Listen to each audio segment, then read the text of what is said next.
Good morning, Year 4. It's Tuesday the 2nd of March. This is an English lesson and today we're going to be looking at using commas correctly. Now, this term we've done quite a lot of work with commas in various different ways. This is a lesson just to bring all that together and to make sure we've got that right and consolidated before you come back to school next week. Okay, so we're just going to start by looking at the different ways in which you can use a comma. Now, this is Year 3 work, so you should be really good at this.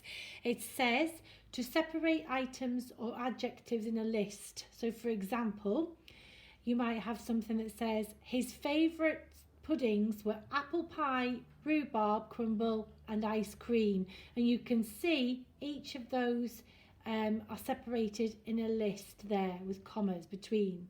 Monica wore a red, blue, purple and white jumper. Okay, so we've got those separated by commas.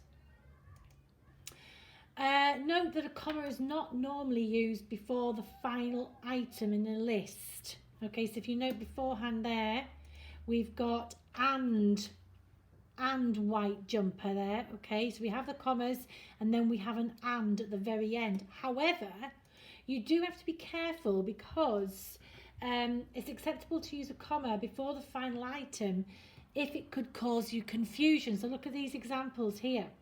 His favourite puddings were apple pie, rhubarb crumble and jelly and ice cream. Yeah. So the use of the final comma indicates that jelly and ice cream is considered a single item. Yeah.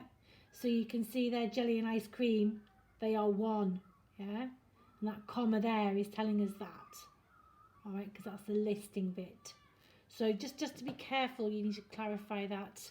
If you get one that is a single item that almost looks like two items. Okay.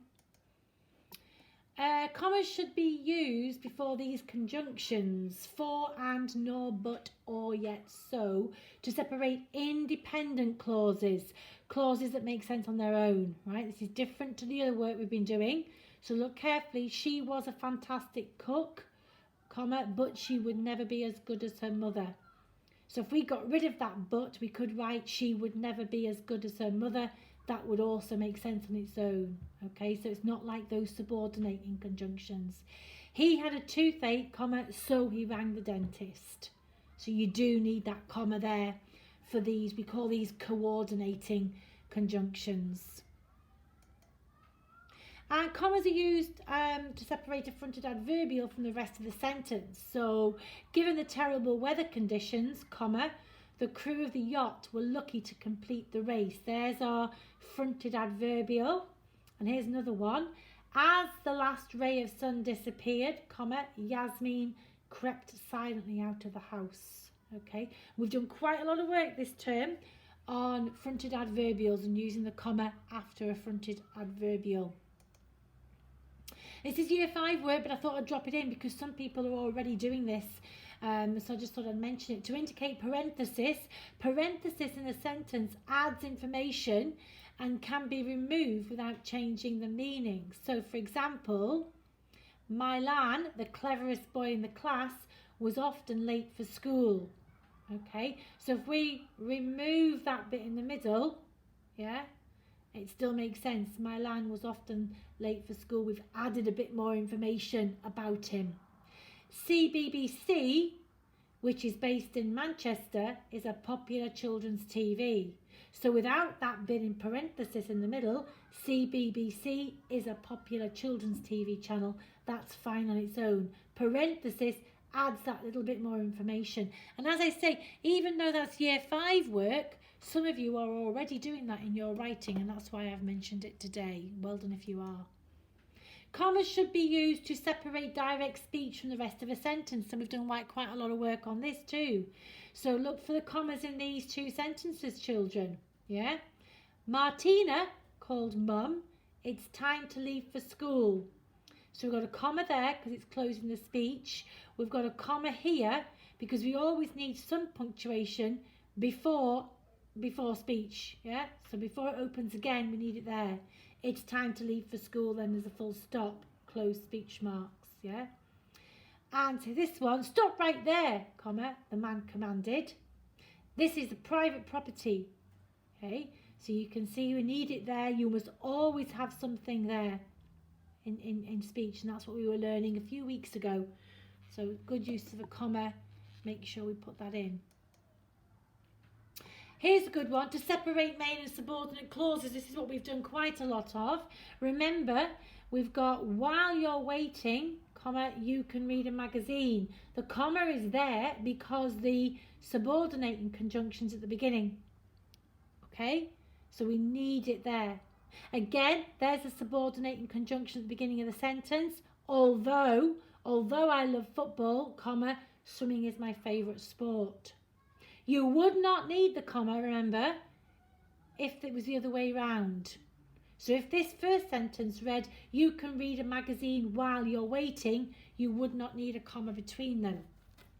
We've done quite a lot of work on that as well. There's lots to remember with these commas. That's why I'm going over it a bit today. I really need you to think about all these different ways of using commas and trying to get those accurately into your work. Be careful of this. Comma splicing occurs when two independent clauses are joined by a comma. You shouldn't do that. Comma splicing is inaccurate and should be avoided. I think I use this word splicing sometimes in school with some of you. Julian usually gets on with everybody, comma, he is an understanding person. That is wrong. Okay? That's a splice. Because it's two clauses there and there's no conjunction, you don't need it. So really, you can correct it by using a semicolon, which is again a bit year 5 work, but you might want to try it. Julian usually gets on with everybody, semicolon, he is an understanding person. Or stop the splicing by full stopping. Julian usually gets on with everybody, full stop. He is an understanding person. All right, that's the main one there for year 4.